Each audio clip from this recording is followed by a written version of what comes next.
Hoje nós vamos falar a respeito de ejaculação precoce. Se você tem interesse no assunto, fique ligado.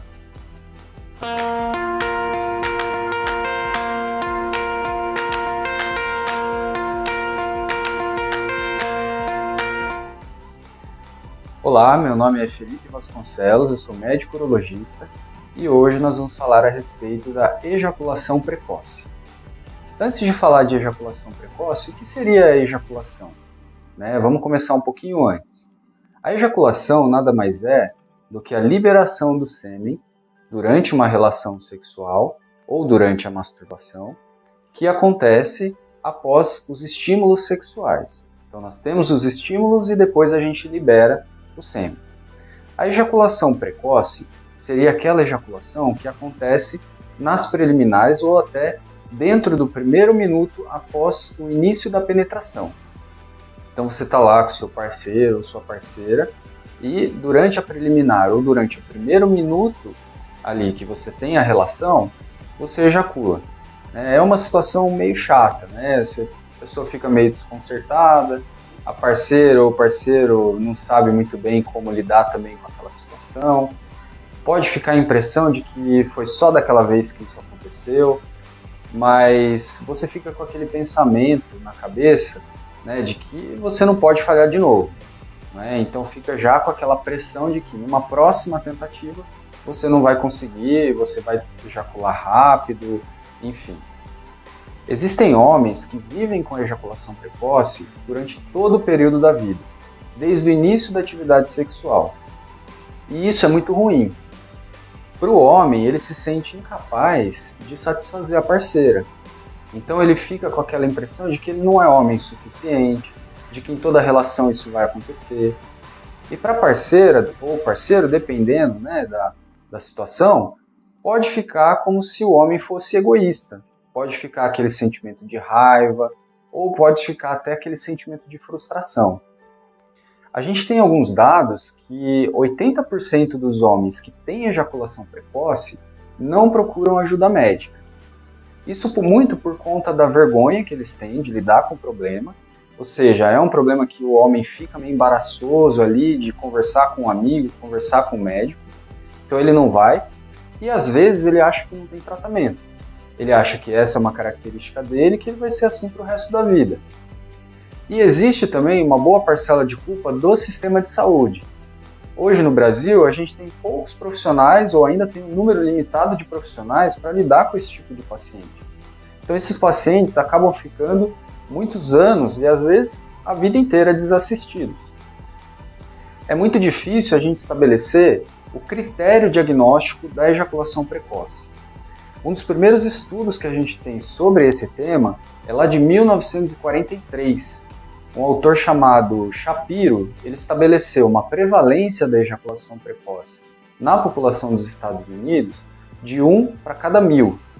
No entanto, isso é muito difícil da gente definir. Quais são os critérios que ele utilizou para definir ali a população como tendo a ejaculação precoce? A gente tem estudos de 2008 da International Society for Sexual Medicine que estabeleceu alguns critérios para definir o paciente como ejaculação precoce.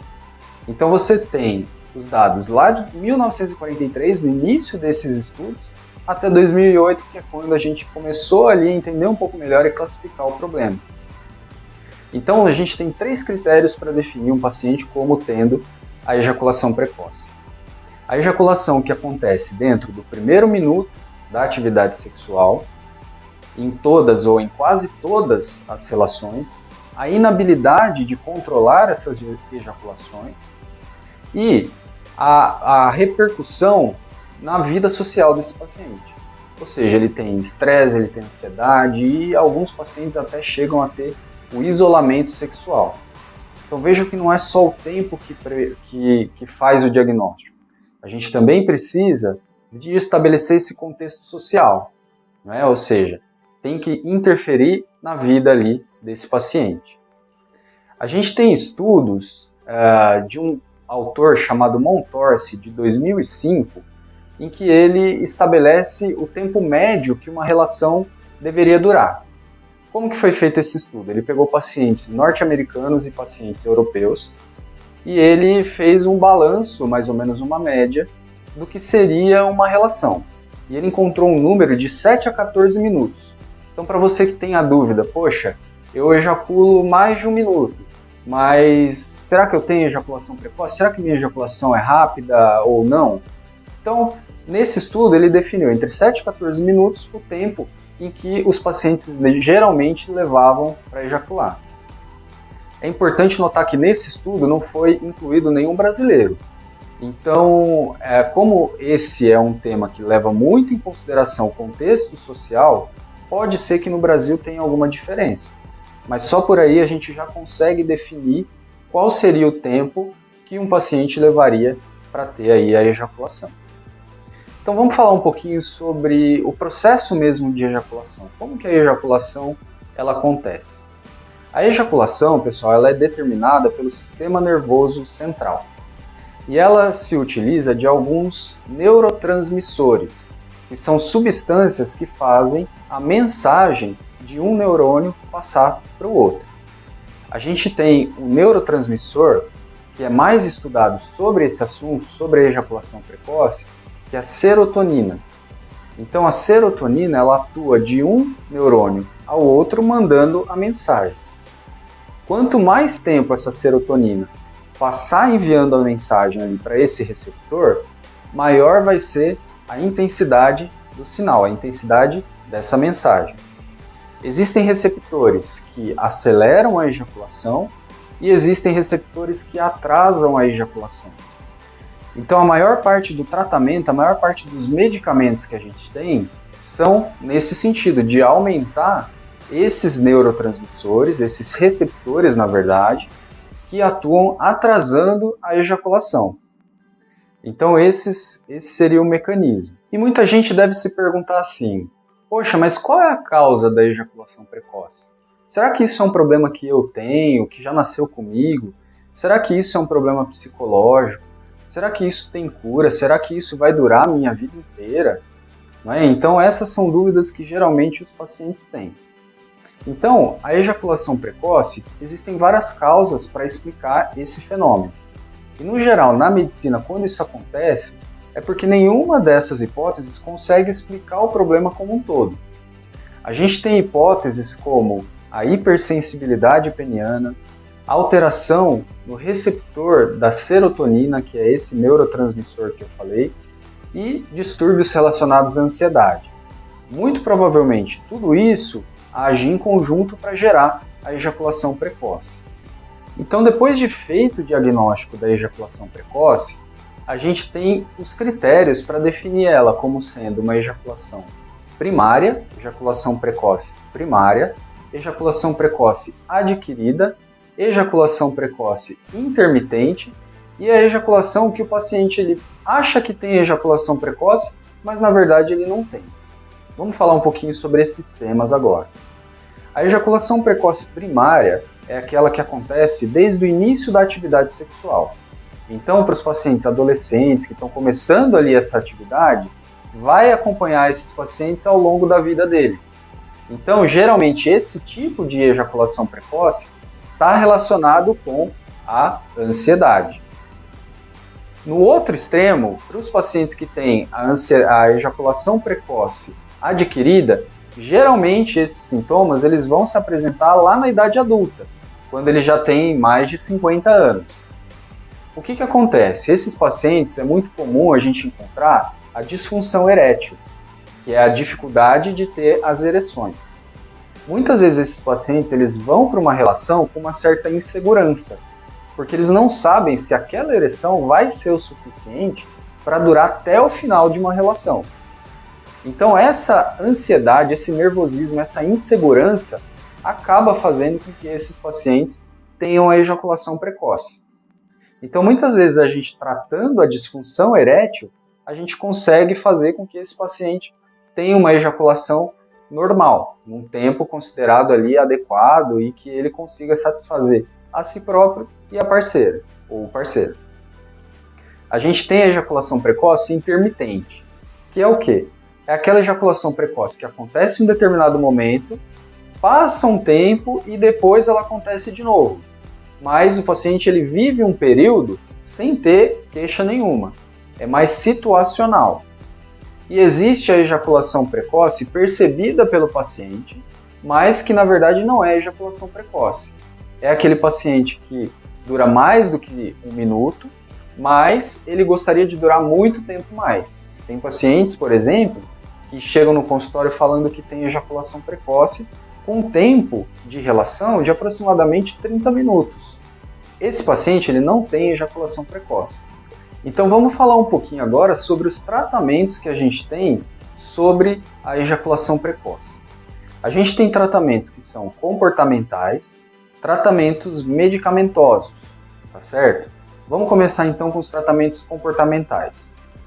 Os tratamentos comportamentais eles começaram no início da década de 50 do século passado. Na época a gente não tinha muito medicamento, na verdade a gente não tinha conhecimento a respeito da ejaculação precoce. Então esses tratamentos eles foram os primeiros a serem utilizados.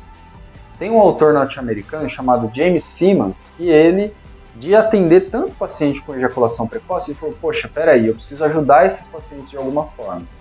Então ele começou a desenvolver algumas técnicas. Hoje a gente tem a técnica que ainda foi preconizada por ele, né, lá da década de 50, que é a técnica de James Simmons, é a técnica do Stop-Start. O que seria essa técnica? Seria o paciente com o pênis introduzido, ali ele para com o movimento de vai e vem, né? Ou seja, ele para com aquele movimento, ele para com os estímulos sexuais e ele respira durante um tempo ali com o pênis introduzido. Isso serve para diminuir os impulsos sexuais, diminuir os impulsos daquele neurotransmissor que vai provocar a ejaculação. Isso é um treinamento. Existe a técnica do squeeze. O que seria essa técnica? Seria o parceiro ou a parceira, gentilmente, óbvio, dar uma pressão na região ali da glande, ou na região do sulco bálano-prepucial, daquele freio bálano-prepucial, na verdade, que é aquela pelezinha que tem na parte inferior do pênis. Então isso também faz o homem direcionar a atenção para uma outra região. E aí ele elimina ou ele diminui aqueles impulsos sexuais. Existe também a terapia sexual. Esse é um dos principais tratamentos hoje que a gente utiliza, fora o tratamento medicamentoso, para o tratamento da ejaculação precoce. O que seria isso?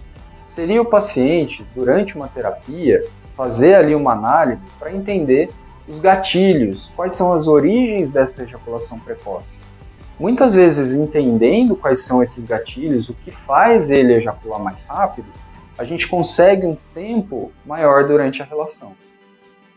E passando um pouquinho mais para frente, a gente tem o tratamento medicamentoso.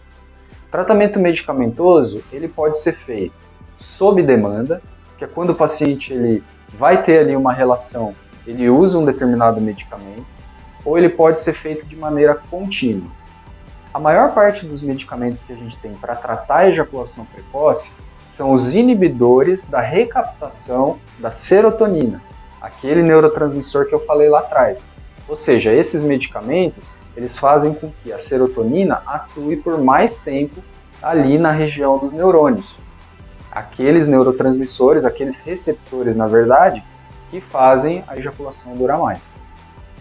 A gente tem outra classe de medicamentos, a gente tem a clomipramina, a gente tem derivados de opioide, mas todos eles com essa função, de tentar aumentar o tempo de ação da serotonina, diminuindo aí a vontade, diminuindo a necessidade que o paciente tem de ejacular. Fora esses medicamentos, a gente também tem alguns agentes tópicos. O que seria isso? A gente tem os sprays e tem cremes. O que contém esses sprays ou cremes? Eles contêm alguns anestésicos locais. Esses anestésicos, obviamente, eles não diminuem a sensibilidade por completo, mas eles diminuem a ponto do paciente ter menos estímulos sexuais da região genital. É importante você ter a orientação do seu médico ou ler ali a bula, né, ler as orientações do fabricante de como utilizar esses medicamentos. Por quê? Porque esses medicamentos, esses agentes tópicos, eles podem diminuir a sensibilidade do parceiro ou da parceira. Então é importante estar atento de como fazer o uso direitinho ali daquele agente para que você não tenha nenhum inconveniente. E pessoal, de tudo que a gente falou aqui nesse vídeo, o que eu gostaria que vocês ficassem como mensagem aí é que a ejaculação precoce ela não precisa ser temida pelos homens. Ela tem tratamento, ela deve ser acompanhada e isso vai melhorar e muito a sua qualidade de vida. A qualidade de vida do seu relacionamento e a qualidade de vida da sua parceira ou do seu parceiro também. Viver com a ejaculação precoce nos dias de hoje não tem muito sentido. Hoje a gente tem muitos tratamentos, muitos tipos, de formas de tratamento para fazer com que você consiga durar mais tempo. Eu espero realmente ter contribuído com vocês, com algum tipo de conhecimento. Se vocês ficaram com dúvida a respeito desse assunto, ou de algum outro assunto relacionado a esse tema, ou outros assuntos relacionados à saúde do homem, deixem aqui nos comentários que isso vai me ajudar a pensar em conteúdos para vocês. Se você ainda não é inscrito no canal, por favor, deixa aí a sua inscrição, deixa aí o seu like, isso me ajuda bastante na produção de conteúdos aqui para vocês. Tá certo, pessoal? Eu agradeço muito, até a próxima!